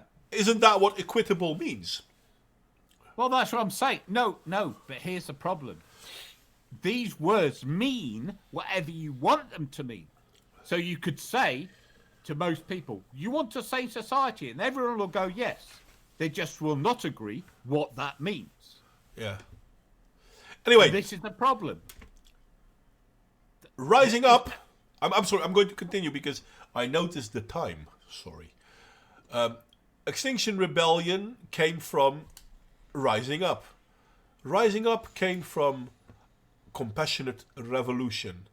And they have a nice thingy going here. But why... That's an oxymoron. Oh, yes. Why a compassionate revolution? Because deep down we all know the dominant system we live in does not serve the majority, failing to provide even the basic of life: food, clean water, clean air, and shelters for millions of people. And I'm like, how many people in the UK do not have access to food, clean water, clean air, and shelter? How many people in Europe? About probably a handful. Yeah, There might be remote areas where they fair don't enough. have a. Yeah, okay. You know what? You're right. Let's up the scales a bit. Do you think 1,000? No, I was going to say a handful. I was quite specific. So that it's a tiny, tiny number out of 65 million. So 100? I cannot. Look, I'm not going to put a number on it. A rough handful, number. A very tiny number. It doesn't matter. No, it does. It does. And let me explain why it does. So let's say 1,000. Let's say 1,000. It's probably way less than 1,000, but let's say 1,000. They're talking about millions of people. Yeah. So they're off by a fraction of at least 1,000. If I say 1,000 people. Yeah. So lies. That's what I said to you. It's whether you knowingly tell the untruth. Yeah. Because deep down, it does not serve this beautiful miracle planet called Earth. upon which we are all dependent on and interdependent with. We are heading for a planetary fry-up. The alarm bells are ringing. No, they are not. Are you scared yet? So can I just say, it says, the current path of humanity is ecocidal, undemocratic and unjust. Corruption, vested interest, economic policies and legal frameworks maintain the status quo. No, they don't. Yeah. Because there's constant change. Yep. What the EU is doing is change. It's not a status quo. The new laws that come in are not the status quo. The United Nations pushing the childhood education perversion is not the status quo. Yeah. So this fundamental concept isn't true. No. That all these things maintain the status quo. No. And a revolution without compassion, without the inner personal change, as history has shown, often leads to a repetition of the domination of the few, those with power and control of resources over the many. And I'm like, this is a perfect description of every socialist revolution the history has showed us to be. Well, any revolution, it doesn't matter whether it's socialist or right-wing military junta. Because There is though, because even in right-wing military juntas, and this is the robber baron story, they may be corrupt to the core, but eventually they be satiated. Yeah. But socialists, I know, but what I'm saying is the self-interest, the gathering of power, concentration of power, and the self-interest was the bit I was focusing. Yeah, well, there is that. No, because that's the point. Because they're saying we're going to have a revolution, but it's somehow going to be an egalitarian revolution that doesn't create people in control. And I cry bullshit. Yeah, because that's impossible. That's impossible. Now, because coming together with others, sharing our voices and our vision is the antidote to overwhelmed despair and powerlessness. And the only thing they are continuously doing is telling the world we need to do something because we're being overwhelmed, we are feeling despaired, and look at how powerless we are. So, I'm sorry, you're trying to mandate people to do something about a problem you yourself created. Yeah. It's exactly the same with feminism. Feminism undermines women. It tells them they're weak and useless, that men are in control and will oppress them, right? Yeah. So that they can fix this problem purely of their own imagination. Yeah. And this is the same. I like this one though, I have to admit. A compassionate revolution will rapidly and peacefully redistribute the wealth and power so that we can focus on the pressing issues of our age. This isn't about smashing the system, then starting from scratch. We can reuse and upcycle the tools, processes and structures that we currently have to serve all of humanity and to protect life on Earth. This is about sharing and stewardship. Yeah, how? Don't answer that one. All of us. No, but it says a compassionate revolution will rapidly and peacefully redistribute wealth and power. How? What's the mechanism? Isn't this what every socialist said? We can do this because we're going to help everyone. Yeah, and then you go from the third richest nation of the world to one of the poorest nations in the world. No, but here's Hi the there, point. Venezuela. They're saying they want to be non-hierarchical, right? Yeah. And they have this goal. So how does this goal get achieved unless the people for whom it is an objective are in charge? Yeah. That's what I mean by how. How does it happen? It won't happen spontaneously because people aren't like that. But there's somehow a airy-fairy, pie-in-the-sky, rapid and peaceful redistribution of wealth and power. Bullshit. How? What's the mechanism? Yeah. Especially when there isn't going to be a mechanism because everything's hierarchical. Yeah. Well, It's like dealing with spoiled children. We need to lovingly reset boundaries and teach them to share. And funny enough, I'm thinking they're talking about themselves. Because they're not the ones willing to share what they have to share. They want more. No, they want power. They want power. They want to be the new elite. This is kind of what Marx did when Marx wrote his book. It wasn't about saving people or blah, blah, blah. It's to create a new elite. They're doing it again. They're creating a new elite. Our shared vision draft is... Now, this is kind of funny because if you remember the points we made earlier, an inclusive world where individuals are supported to express their unique gift and where we work together to support our community, to create beautiful things and to tackle the major problems of our age. Our lives will have the meaning we long for. We uphold these in blah, blah, blah, blah, blah. Okay, this implies a functioning democracy where people have a real agency in decision making, the evolution of power to the lowest level with structures to facilitate decision making locally, regionally, nationally, and internationally where appropriate. Workers of the world unite. But funny enough, isn't that what every democracy claims to be doing? Hang on. She's a molecular biologist? Yes, though I'm not sure if she's the one who wrote this. No. But Workers of the World, she's a molecular biologist. Oh, let's be honest. Marx wasn't a worker of the world either. No, but that's not the point. Actually, it is. That's not the point. No, not for this. Not for the inclusion in this, because this now becomes relevant to her. Yeah, well. And everyone else that's willing to believe in them. No, but if this is her manifesto, it is relevant to her. It's not her manifesto, it's the manifesto of Compassionate Revolution. No, it's hers. Well, she's part of it, but she's not the only one. No. All they do is project and collectivize. I know, that is true. I want this, it's people want this. Yes. And the funny thing is, if we look at the first thing, the evolution of power to the lowest level with structures to facilitate decision making locally, regionally, nationally, and internationally, that's what democracy is. We already have that. It's airy-fairy, unachievable nonsense.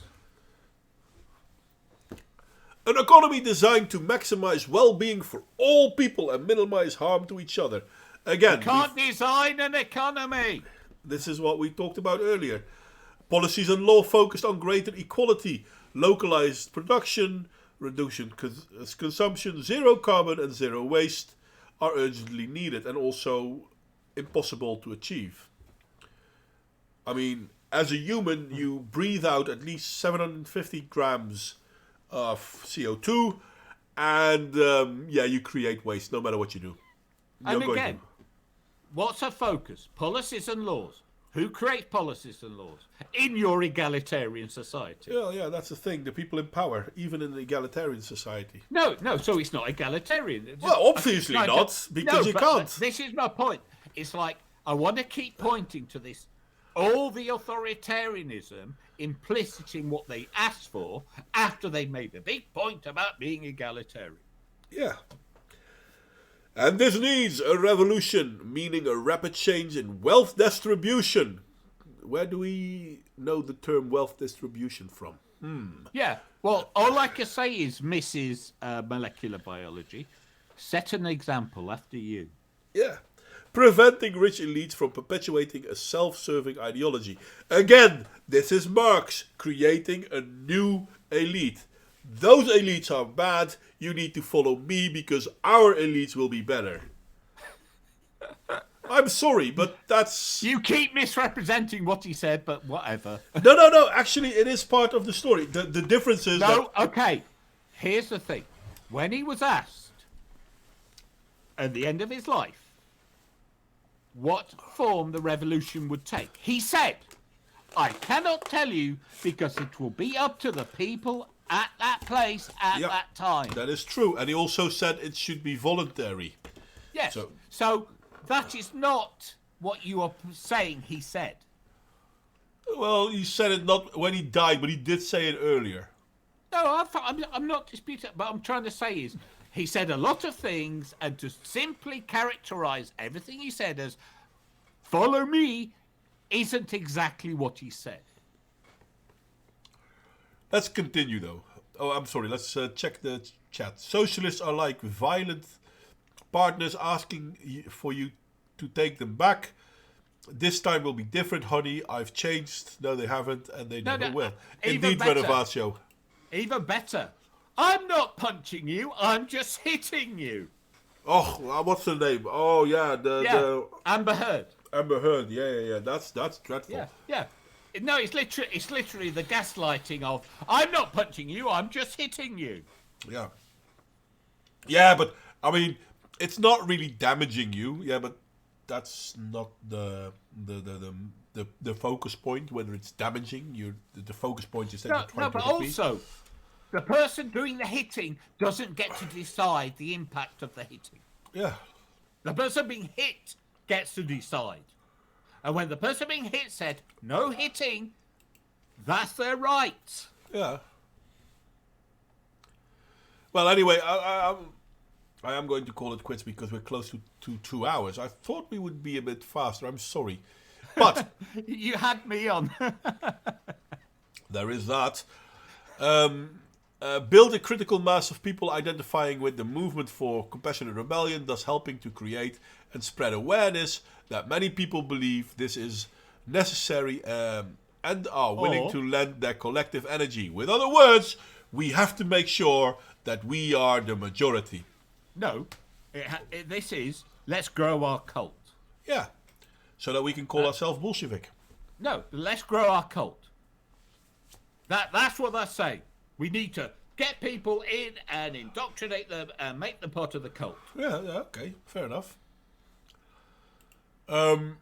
Yeah, I'm not going to do the rest of them. I'm sorry, guys. I really had a lot of things.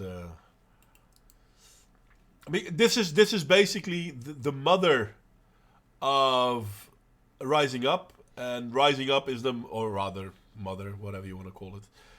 No, mother's good analogy. It's a woman. She gave birth to this cancer. Yeah, and from Compassionate Revolution, we went over to Rising Up, and from Rising Up, we end up going back to the top. From Rising Up, we end up with Extinction Rebellion. You see what? One of the things you will notice with these groups, it's all about the messaging. They don't. What they're saying is fluid. But it's all about the messaging, and that's why they will constantly reinvent themselves. Yeah. Because they're constantly chasing the perfect messaging. Of the substance. Yeah, this is true. And this is also the problem, to be honest. Yeah, well, that's what I'm saying. It is the problem. It shows you how insincere they are. Yeah. Power! I love that. Power! No, that's true. And it's amazing that people still fall for this bullshit, to be honest. Well, because... Yes, it's the optics, Toxie, exactly. Because... Right, these people come from academia. Yeah. And they study this shit. Yeah. So it's no surprise that they are experts in all the wiles and absolutely ignorant of any of the facts. Yeah. Sorry, I'm already posting the links in the chat. No, not in the chat. In the description of the video. I'm going to go back here. But yeah, this is the golden rule, tax disobedience. Yeah, I'm not going to play it, don't worry. We're currently in the process of moving our pledging system to a new home, Rising Up Org UK. So this is another thing they do. They get a bunch of money, they start something new. Get a bunch of money, they start something new. And it's not Joe Smo who's giving them the money, people. Let's recognize that at least. So yeah, there is that. Where is it? Unit pledge. No, I'm not going to do that. Well, we're going to call it quits. I'm sorry. It is late. We've been busy for nearly 2 hours. It's a good stream, but Old man is lazy. Oh, it's late. It's 2 hours isn't lazy. Trust me. True that. It was a good stream. You were very interesting. I hope I didn't disrupt it too much. Well, it's all right. It's all right. It's all right. Let me see. What's a good image to end this one with? There's nothing that says we care about the environment more than sitting on the street in a polyester kayak. This is the beauty of Extinction Rebellion in a simple frame. No, the Beauty and Extinction Rebellion are antithetical, just suggesting. Just a little bit, I agree. But yeah. So now I'm not sure if I should, because I was planning on making, but I don't think I'm going to make a video on this anymore. Anyway, see you later, Toxic. No, but have you noticed it's all these fucking middle-class students? Oh, I. There are no working class people in Extinction Rebellion, nor were there. And they're all playing dress up. It's all theatre. Yep. All theatre. I bet they're all drama students. Now this is from a different. I'm going to show it to you anyway. I was planning on showing it. It's not from Extinction Rebellion. This is from Undertalk. So I'm going to use a video of Undertalk. I'm going to make it full screen. Why not? This is interesting. Now you can see it too. And I'm going to have to share my screen for John, which is hopefully going to work this time because... Oh, you finally remembered, because I've been reacting in about 45 seconds late. No, I gave myself the time so that I at least could say something. No. It's just I can only see what's on this video. I know. And so I've been talking about things 45 see, seconds later than our... This is the problem. You see what's happening, right, John? So I can't share it with you. Diesel-powered solar panels. Yes, that's the one. But I'm going to stop sharing because the blinking thing is not a good thing. No, it's finally shown up on. It's no longer blinking? It's not blinking. No. Oh, that's funny. Okay, in that case, I'm going to share it with all you people. Diesel-powered solar panels. I wonder where uni students for climate justice got these fabulous diesel-powered solar panels. They probably made them as a project. Well, what I find interesting, and this is the first thing I told, I think I told Anitak, if we look at where those solar panels are. Okay, so the solar panels are here, right? Uh-huh. Can you see where the shadow is going from this lady's leg? Mm-hmm. No, but that means these solar panels are in the shade of the very truck it's on. No, but Modwayne, don't nitpick, please. It's a solar panel. It's not going to work if you keep it in the shadow. But it's a they're demonstrating. They're not using the solar panel. No, they're claiming they're using the solar panel. They actually claim they're using the solar panel. And when the solar panels don't do enough, they put on the diesel engine to get the stream, the energy they need. But there's no way they're going to get the solar panels to work because, as I said, if you look at the leg of this woman, you can see the shade going in that direction. That means the sun is coming from here. They're all stupid, these people. Well, yeah, that is true. I mean, if you want to use solar panels, you direct them at the bloody sun. No, you don't say. Ah. Is that what the solar in solar means? Yeah, I guess.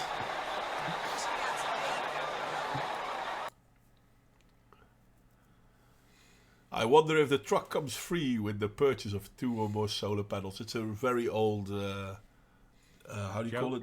No, it's a juice. It's an old American Army truck. Oh, sorry. Very, very, very dirty. Yeah. Oh, yeah.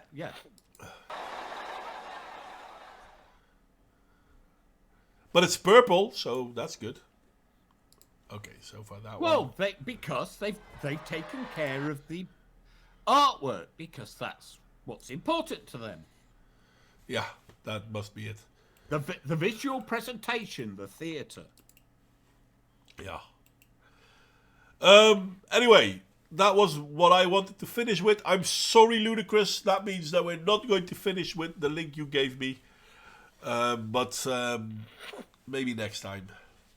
The cops are looking at them all like, is there a Doctor Who convention in town? Yeah, the image, yeah.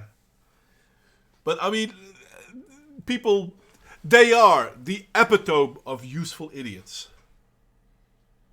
Yeah. If you're going to describe what's a useful idiot, then Extinction Rebellion. Well, any of these activists. Yeah. To be fair, any of the activists. And they're all in it, not for the environment, but for social equality. No, they're in it for their social status. Yeah, well, that too. You They- have to look at the motivation. And the motivation for them is social capital. Yeah, that makes sense. Oh, there was one more image I would like to share with you, because this is, to me, I'll move you away. And I want to show you one more image. Properties, come on. Because this is kind of... This says everything you need to know about these people.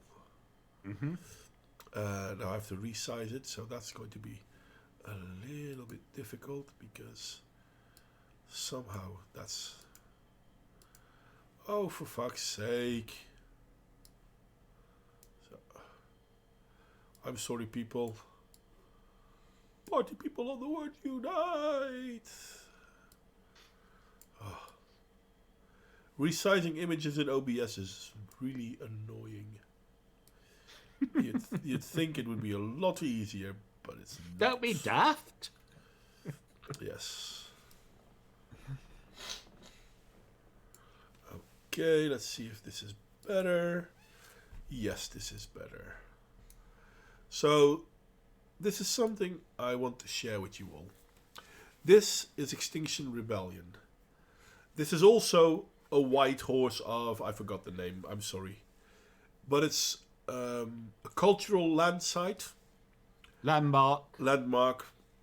And they have absolutely no problem Defacing it. It's thousands of years old. So these are the people claiming to work for your environment. Seriously? I think this image says it all, really. Yeah. This is they're not doing it for the environment. They're not doing it to make the world better. They're not doing it to help clean up the world. They're doing it to force you to listen to them. Yeah. And to do what they want you to do. These are Mao Zedong's Revolution Guard. These are Bezmenev's useful idiots. They are. Uh-huh. We need to keep pointing No that argument, out. mate. No argument. No, we need to keep pointing that out. But Yeah, well, we're convinced. We're the choir. well, that's true. Guys, share this to as many people as you want. To as many people more, even if you don't want to. Share this. Because most groups out there, environmental groups, are watermelons. They're green on the outside, but they're communistic or socialistic all through and through. But if we look at Extinction Rebellion, they're not even green on the outside. I mean, they have such a thin oil paint veneer of green that it's amazing that people still think that they're environmentalists. But they say they are. Well, yeah, they say they are. But They say nothing, they are. So it nothing must they be do. true. Because those people, because they're so compassionate, would never lie. Yeah, that's why the democracy in North Korea is such a great thing. Yeah, well, it is the democratic Republic of North Korea. Yeah. Just as we had the Deutsche Democratic Republic. Yeah, well, we don't have that anymore.